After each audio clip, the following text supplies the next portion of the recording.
In this video, we're going to look at simple alkanes and how to name them and some of their basic physical properties. Okay, so what you're seeing here is we're going to start with the simplest alkane of them all, methane, and just work up one carbon at a time and look at some of the nuances that happens with each additional carbon. Okay, a molecule with one carbon, the alkane with one carbon, is of course named methane. Methane is a gas at room temperature. Its boiling point is negative 160 degrees Celsius. You have to get the temperature quite cold before methane liquefies. When one carbon is a substituent or part of a molecule, we're going to call it a methyl group. Okay?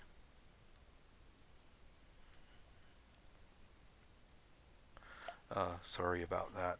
I'm going to eventually get this ink pen down. Okay, methane is a major component of natural gas. When you see the little bubbling oozes in a swamp, that's methane a lot of times being produced. It's even thought that it's the reason why you can light a fart for if you really want to think about methane on a raw basis.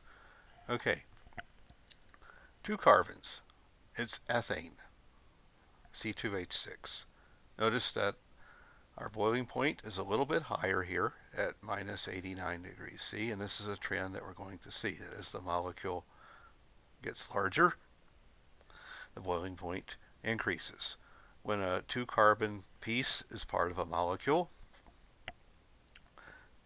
it's going to be an ethyl group, commonly abbreviated ET.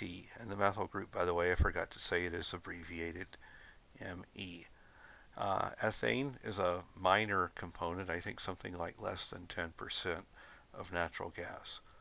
Okay, we're going to add one more carbon, and this is propane, C3H8. Notice again, our boiling point has increased to negative 42. When three carbon piece is part of a molecule, we now have a complication. There's two ways you can hook three carbons to a molecule.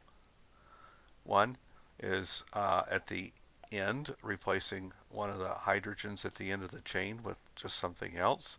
And this is called an N-propyl group, or NPR. Okay? When it's connected in the middle, like this, it's called an isopropyl group, or IPR. Okay, so we see it here. We see the first hint of isomerism. Okay, you may be familiar with propane. Propane is the smallest alkane that you can liquefy at room temperature. So as a result, it's when you're not hooked to a natural gas line, propane is the fuel that you'll use because you can concentrate it much better than you can methane. Okay. All right. Butane, we now have two isomers. Okay. This isomer up here is called the straight chain or normal or linear isomer, and we're going to call this one N-butane. N stands for normal.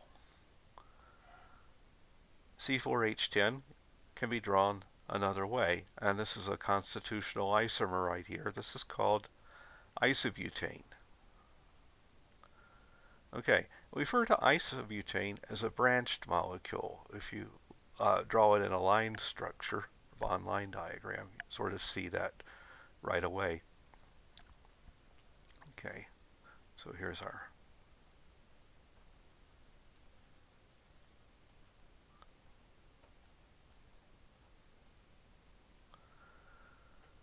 okay. if you want to attach 4 carbons to something else, there's actually a myriad of ways to do it. Attachment at the end is just totally analogous to the N-propyl group. This is the N-butyl group. Okay, if we take normal butane and attach not at the end, but in the middle, we have a sec-butyl group. We'll see the significance of the term sec in a couple of slides. Okay, now these last 2 groups are attaching isobutane to something else, and this is referred to as an isobutyl group when we attach the isobutane to one of the N carbons or one of the methyl groups, and if we attach it through this point right here, it's going to be referred to as a tert butyl group. Okay, let's look at some of the trends we see with boiling point. Boiling point is an important measure in organic chemistry because it's the point where we transfer from the liquid to a gas, or when we transfer from an associated molecule where the molecules are interacting with other to an unassociated form. Okay? So we say that boiling point is a measure of the attractive forces between molecules. And we're going to use boiling point as the primary determinant of the degree of attraction that 2 molecules have for each other.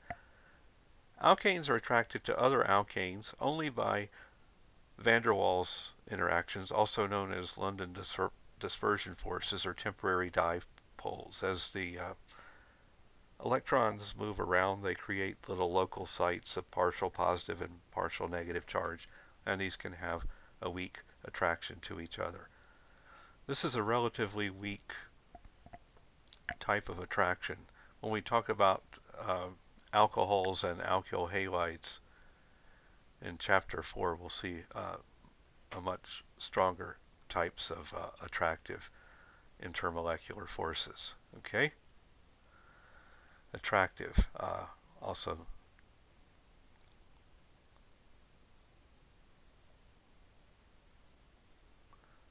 we often use the synonym intermolecular to describe the attractive forces between molecules. Okay, you've seen 2 trends that have emerged for boiling points. Boiling point is increasing with molecular weight, and boiling point is also increasing with decreased branching. You can sort of see it when you compare these 2 up here. The branched one has a boiling point of -10. The linear straight chain one has a boiling point of 0.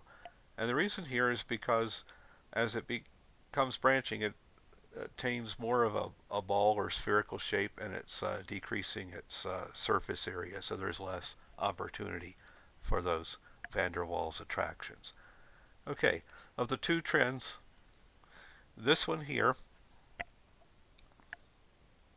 is more important.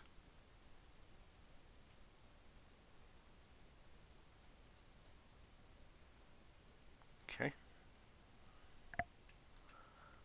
All right, let's look at higher alkanes. Probably wondering, the names before really just don't make any sense. They seem to be kind of random, and they are to some extent. Whoever isolated butane for the first time, I guess, just said, I'm going to call this stuff butane. Okay, I'm not sure of the origin or the thinking that went behind naming those things, but here we're starting to see something rational, right? Because we've always associated the number 5 with the prefix PENT. Okay, so the straight chain isomer is going to be called N-pentane. Analogous to isobutane is isopentane, where we have a single branch point, and we can also have a double branching, and this last compound here is called neopentane. Okay, the new words that we're adding to our vocabulary are kind of increasing quite dramatically. And as we get more and more carbons into the system, the problem's only going to get worse. C6H14, we can have 5 isomers. C8H18, we can have, I believe, 9 isomers, or 18 isomers. Okay, and we see that our naming system is becoming complex. If we're just going to rely on people that discover these things to just name them, we're going to have to learn an awful lot of new words. Okay, so a systematic approach to naming has been developed called the IUPAC rules. IUPAC stands for International Union of Pure and Applied Chemistry. These are leaders in the field that get together and decide the rules for the rest of us. Okay, so the IUPAC rules are a systematic approach to naming organic compounds. The names that you have seen before are all common names. They're not systematic names. So some of the names that you've seen are actually none of the names, 2 exceptions. Methane and ethane are going to still remain as their, methane, ethane, and propane are still going to retain their names, but the rest of them are all common names. Okay, so rule number 1 is the base name is going to correspond to the number of carbons in the longest chain. The prefix is in, iso, tert, etc., and the common names are not going to be used. Okay, the N isomer is simply going to be called propane, butane, pentane, hexane, whatever. Okay, so let's look up here at these. How far can you go down the chain without lifting your pencil? All right, and here,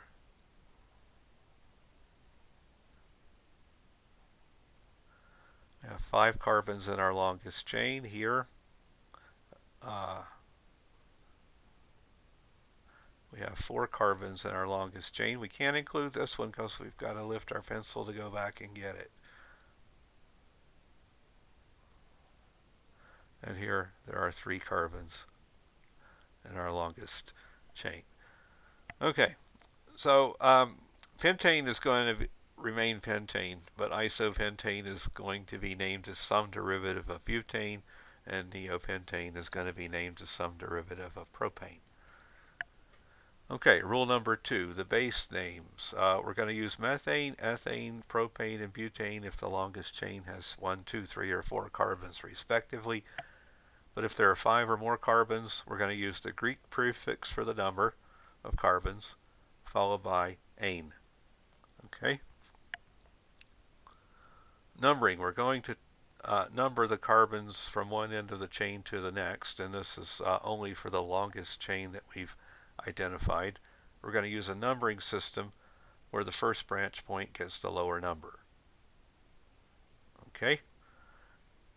We're going to include in the name of the substituents, the groups that are attached to the major chain. So we have to identify and name those substituents, and they're attached to the major chain. In chapter 4, where we talk about halogens, rather than just do a separate introduction there, I'm just going to tell you that all you need to know are these rules, and that fluorine is fluoro, chloro is chlorine is chloro, bromine is bromo, and iodine is iodo. Okay, and finally, we're going to assemble the name. If there's more than one copy of a substituent, like there's 2 or 3 methyl groups, we're going to use the prefixes di, tri, or tetra, etc. in front of the substituent name. We're going to place the substituent names in alphabetical order, and the name is going to end with the base name for the longest chain. When we're alphabetizing, we're not going to consider di, tri, tetra, etc. Okay, there's some other additional rules to handle situations where you have ties and other more complex situations. We could actually spend 2 or 3 weeks on the class based on the numbering, if we want to comprehensively cover every naming rule, but we're just going to stick to the basics here. Okay, so the common names we've seen before, N-pentane, isopentane, and neopentane. N-pentane is going to become pentane in the IUPAC naming system. Isopentane, when we look at our longest chain, it has 4 carbons. We're going to number from this end because our branch point becomes at carbon 2 here. If we numbered like this, our branch point would be at C3, and we don't want that. So we have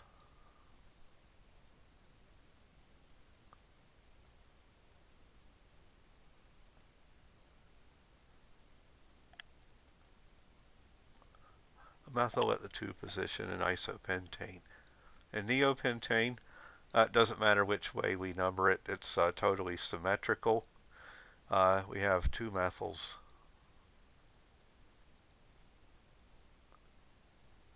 at the 2 position. Okay, so our final name for isopentane is 2-methylpentane. Note that there are no space, no dash, no comma. It's just one word.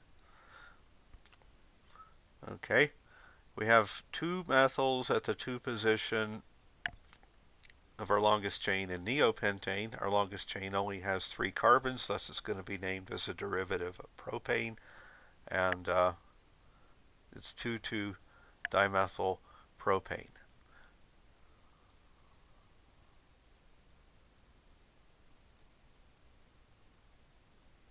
Every substituent must get a number, okay?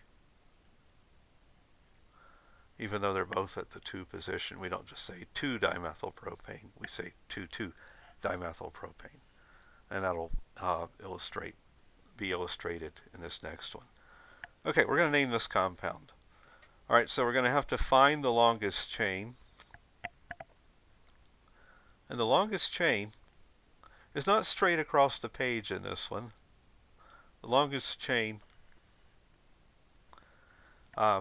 goes straight up. We have to find the longest chain. And if we had adopted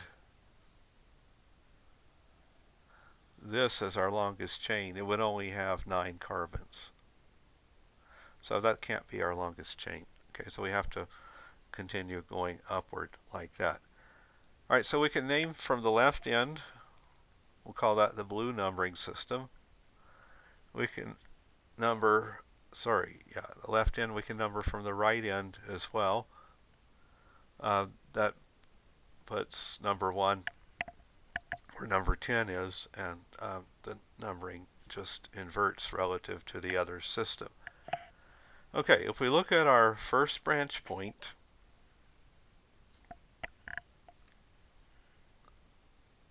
okay, it's right there. It's either at carbon 8 or carbon 3. Carbon 3, of course, would win. So we're going to choose the magenta numbers are correct since the first branch point is C3. Okay, if you use the blue numbers, you don't get to your first branch point till C4, where you see those 2 methyl groups. Okay. Our substituents, we've got 3 methyl groups, an ethyl group, and a bromine. Okay, so those are the names that we're going to see before the base name. So we're looking at the magenta numbers, and the final name is 4-bromo, 6-ethyl, 3,7,7-trimethyl-decane. Okay, and again, note that there's no spaces in the name and no dash before the base name. Bromo came first because it starts with a B, and in the alphabet, B comes before E, which comes before M. Okay, so it has to be in that order. Notice that every substituent has a number. It's a trimethyl, so there's 3 numbers separated by commas before trimethyl. Okay. Finally, the words iso and things like that are not really technically part of the IUPAC name, so these groups have a more complex name in the IUPAC system. And here, most people think the common system has better names. Okay, so R is an undefined alkyl group or other center of reactivity. It's the organic chemist's favorite letter. It's a part of the molecule that we can ignore. So we're going to ignore that part of the molecule for naming system, and we're just going to name the groups that we see attached there. Okay, so that's an isopropyl group, the first one in the common naming system. In the IUPAC system, it becomes 1-methyl ethyl. So we're going to call carbon 1 our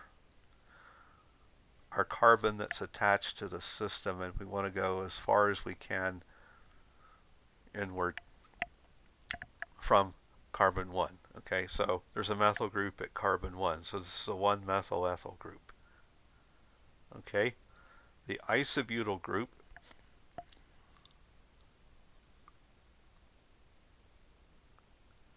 okay, there's where we're attached to the whatever.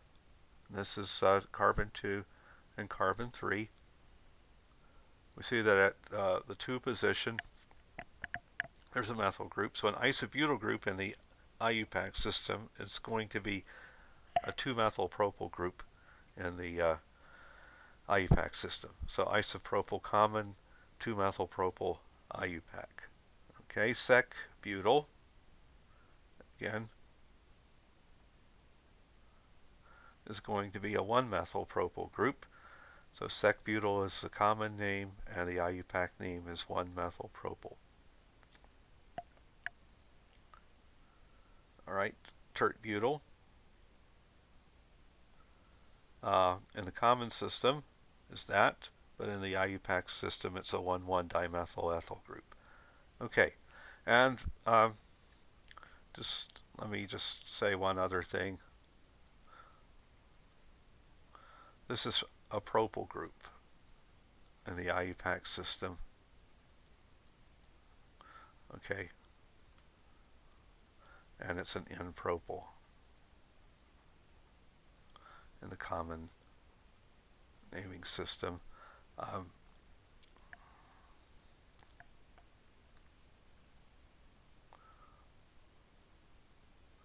This is a butyl group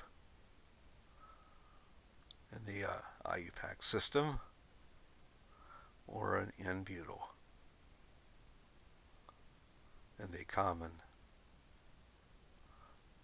naming system.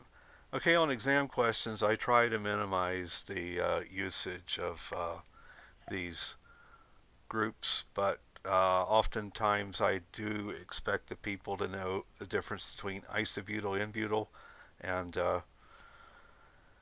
sec-butyl, tert-butyl, and to know the difference between isopropyl and N-propyl. Okay. All right, so let's look at a problem here. Some of the types of questions you might see on the exam. Draw sec-butyl chloride. That's not an official IUPAC name, but that's enough information there to describe the correct one unique compound. Okay, draw 6-ethyl 2,2-dimethyl octane and name the compound below. You should pause this video and go ahead and draw those, but I'll go through them right now. Okay, so again, I'm just going to verify the correct answers for you. That's a sec-butyl. That would be sec-butyl chloride. Okay, here's the butyl linear chain, and the chlorine is attached to C2. Okay, draw 6-ethyl 2,2-dimethyl octane. Okay, this would be what we have here. We would first draw out 8 carbons. 1, 2, 3, 4, 5, 6, 7, 8. I often, when drawing these bond line diagrams, do erroneously put in the wrong number of carbons. I try to be as careful as I can, but it's always a little bit of an issue. Okay.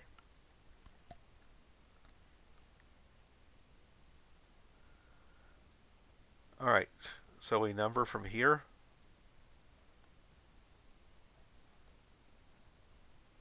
And at the 2 position, there should be 2 methyl groups, and at the 6 position, there should be an ethyl group.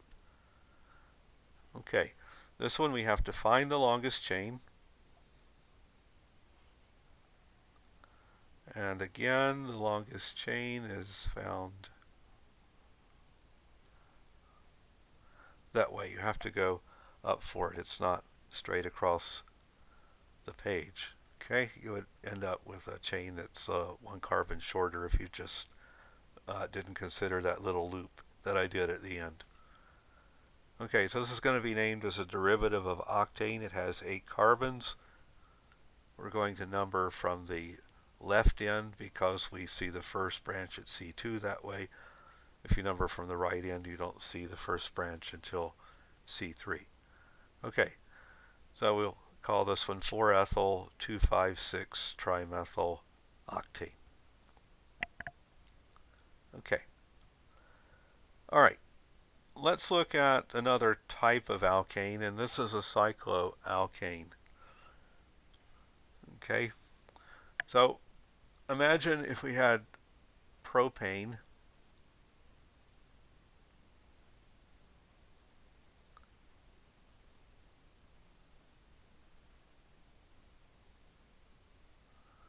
Okay,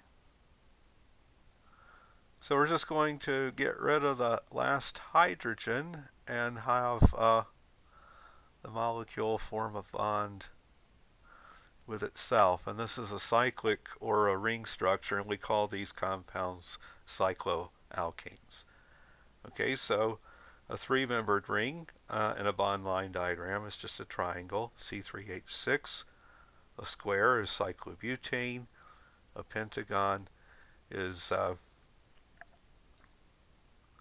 cyclopentane. A hexagon is cyclohexane.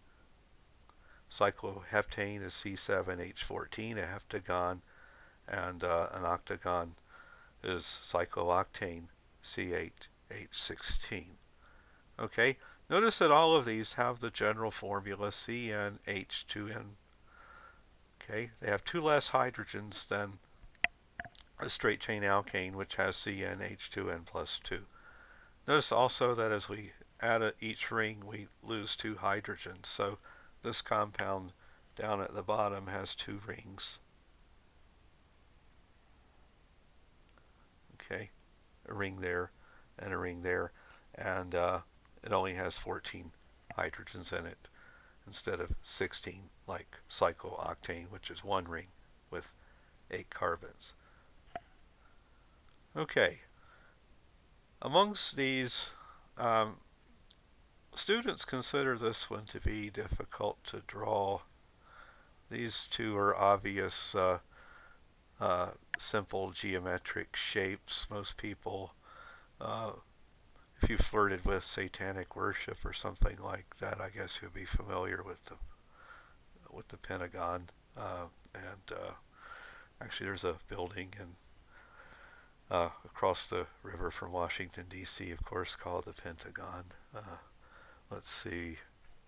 Cyclohexane is a beehive. Cyclooctane is a stop sign, but there's nothing in our life that is commonly associated with a 7-membered ring, so people tend to have a hard time drawing those. Okay, let's look at the nomenclature rules for cycloalkanes. The first rule is, what has more carbons? Is it the ring? Sorry about that, that's the email. I'll turn that off next time. Or is it the longest chain in the side chain? If we look at the first one here, there's 2 carbons in the side chain, 4 carbons in the ring. So we're going to name it as a derivative of whatever has more carbons in it. So the first compound on the left is ethyl cyclobutane. The compound on the right has 3 carbons in the ring, but 4 carbons in the longest chain. So we're going to name this as a derivative of butane, and we're going to use the rules we had before, and we're just going to call the cyclopropane, we're going to just call it a cyclopropyl group. Okay. Alright, so it's only in the cases like in the left where we need a new set of rules. Okay, rule number 2. A monosubstituted cycloalkane does not require a number if it's named as a cycloalkane, and the 2 examples up there illustrate it. The one on the left is named as a cycloalkane. There's no number. The one on the right is named as butane, and butane, the numbering system there is the numbering system that we saw previously, okay, for the non-cyclic alkanes. Remember, it's important in rule number 2 to remember this word monosubstituted. I guess some people on past exams have come up to me after I marked their question wrong and said, you said that cycloalkanes don't need numbers, and I really didn't say that. I said monosubstituted cycloalkanes don't need numbers. Okay, so you got to listen to the whole sentence. Don't just pick out the words that you like. Okay, if there are 2 or more substituents, we're going to have to adopt carbon 1 as one of the branch points, one of the carbons that has a substituent on it. If there's more than one branch point, we're going to choose the bigger branch point as C1. And if there's a tie, we're going to give C1 to the substituent that's first in the alphabet. Okay, the numbering, we can number either clockwise or counterclockwise around the ring. We're going to choose the numbering system that puts the second branch point at the lower number. And finally, we're going to assemble the name in the same way as we did for non-cyclic alkanes. It's just going to have the word cyclo in it. Don't forget the word cyclo. It's critical. Okay? Okay, so we're going to name the following compound. How do we name it? Okay, our biggest branch point is right where the methyl and ethyl is. So we can have this numbering system. The blue one is the counterclockwise numbering system, and the magenta is the clockwise numbering system. Notice that in both of them, carbon 1 is the same. Okay, where is our first branch point? Our first branch point is at carbon 2 in the blue, where's the second branch point? It's at carbon 2 in the blue numbering system. It's at carbon 4 in the magenta numbering system, so we're going to adopt the blue numbering system for that reason. Okay, what are our substituents? We've got a couple of methyls, we got an ethyl, we got a chlorine. Okay, chlorine comes first in the alphabet, followed by ethyl, followed by methyl. Our name should be 2-chloro, 1-ethyl, 1,5-dimethyl cyclopentane. And remember that this dye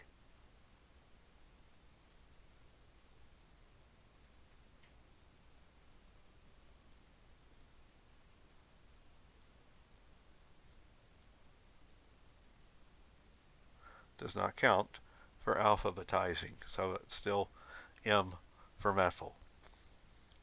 Okay. Alright, here's some for you to do. Again, pause the video, do them, and start the video after you've done it, and I'll go ahead right now and give you the answers. Isopropyl cyclopentane is not an IUPAC name, but there's enough information in there to draw one unique compound. Okay, so that's the compound we should draw. An isopropyl group attached to cyclopentane. You could draw it either way. You could even, I guess, draw it this way. Although in the first exam I'd probably say that that wouldn't be allowed. Okay, because I want to know that you know the structure of the groups. Okay, let's look at the next one. Okay, so we have a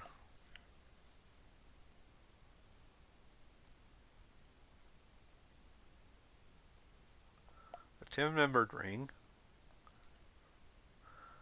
This is definitely going to be carbon 1. Let's see.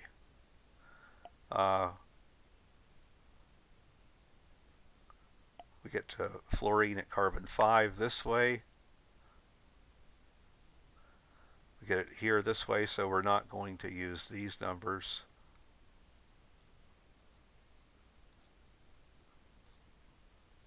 We're going to number this way.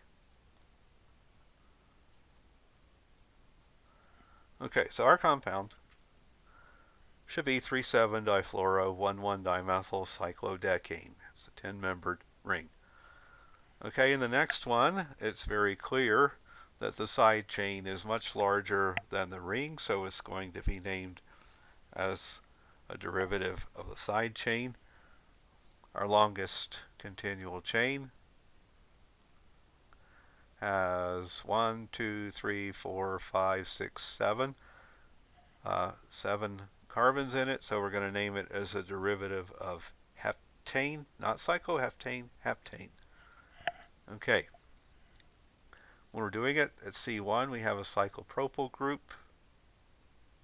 If we number from this end, 1, 2, we don't see our branch, the methyl, until carbon 2. So this is where we're going to number from that end. Okay. If we number from this end,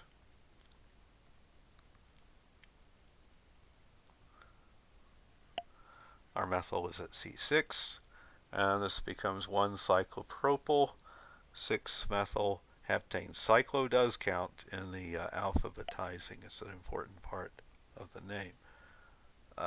So that comes before methyl in the alphabet. Okay, here's another problem for you. Rank the following compounds in terms of their anticipated boiling point.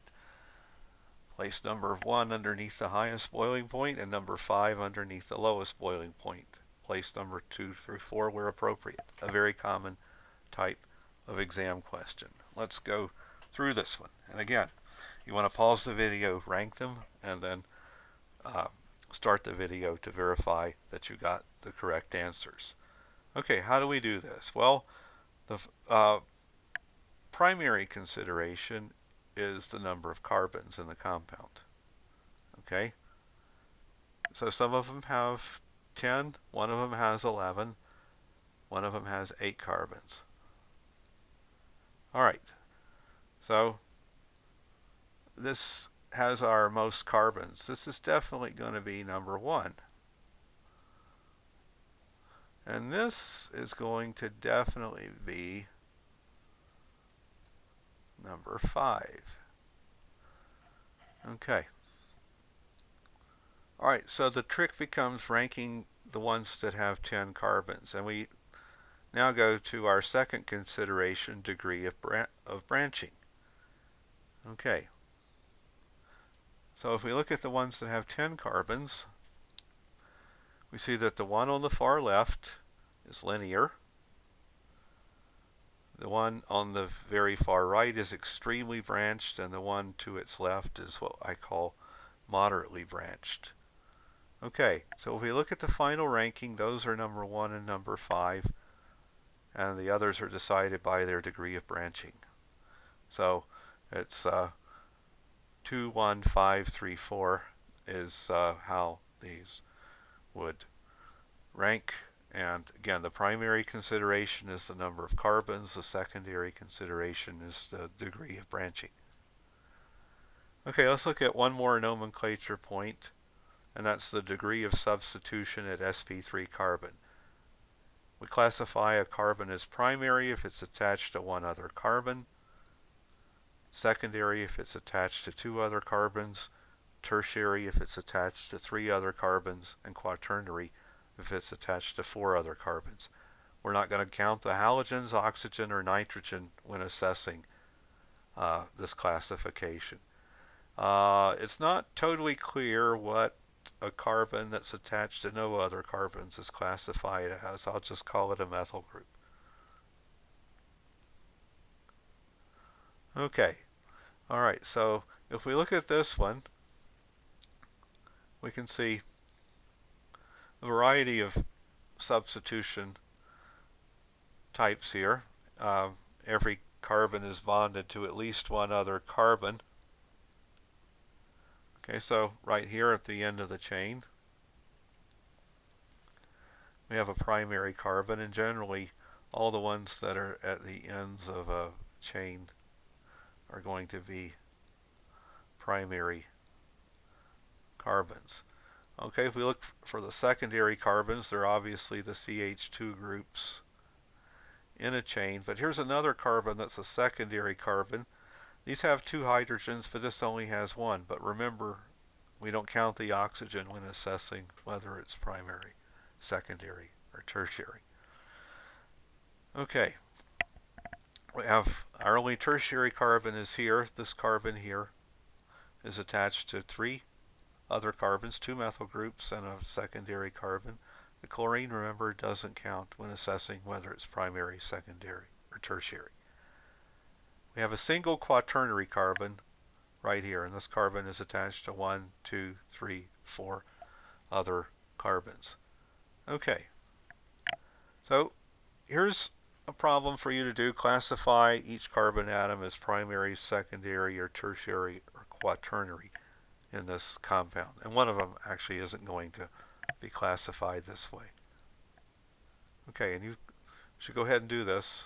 I'm going to go ahead and present the answers. You should pause it and let me present the answers to you.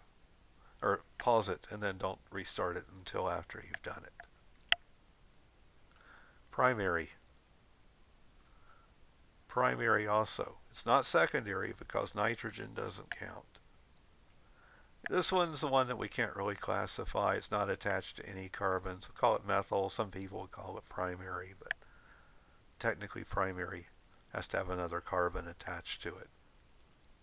Primary, again, nitrogen doesn't count in assessing this. Secondary, oxygen and fluorine don't count. Only the number of carbons counts. Primary. The other one looks exactly like it, kind of. This is tertiary. Primary. Secondary. Flanked by two carbons. This is our only quaternary carbon. This is a secondary, and that one looks exactly like it. It's also secondary. This one's secondary. Again, the chlorine doesn't count. Only the number of carbons attached counts. Okay, and that's finally a primary one. Okay, so this is where I'm going to stop this video. In the next one, in concern with chapter 2, we're going to look at combustion.